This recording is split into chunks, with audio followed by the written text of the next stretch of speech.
So when it comes to working with handcrafts, often the artisans will not make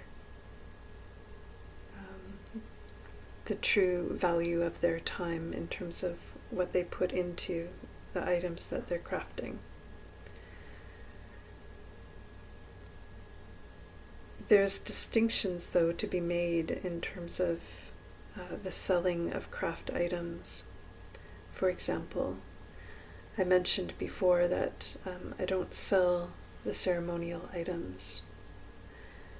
There's a whole lot of reasons why not.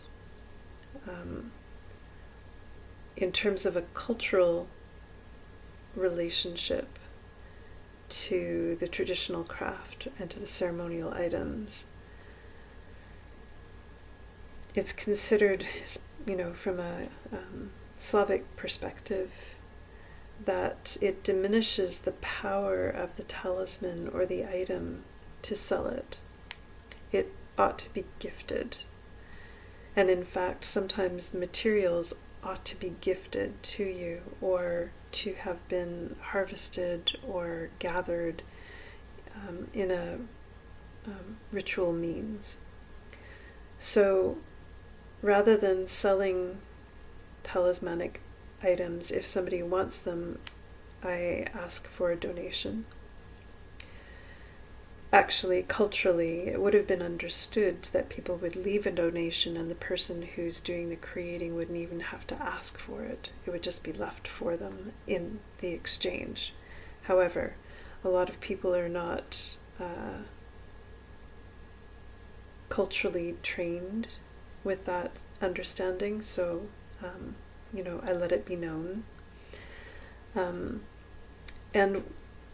And sometimes when people show a particular interest in an item that I've made for an exhibit, if they are very, if they feel really kindred to that particular piece, then I let them know that they can adopt the talisman.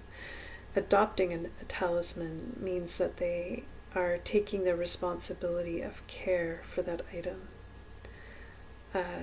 And it's a serious thing to take care of a talisman, to take care of a ceremonial or ritual object.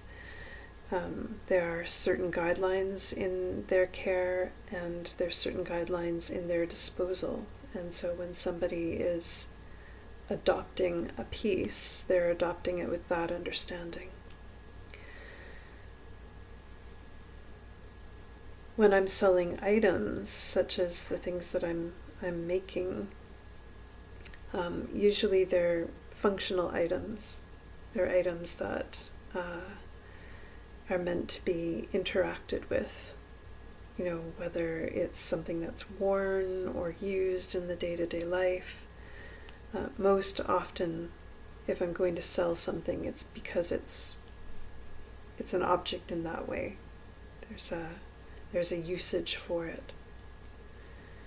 And even though I'm still applying the kinds of principles that I use when I'm making a ceremonial object, I'm creating with intention, and I'm creating with good thoughts and energies as best I can in terms of what I'm putting into my work.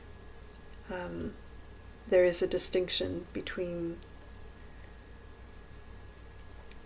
the very specific ritual items and the functional items that I'm creating.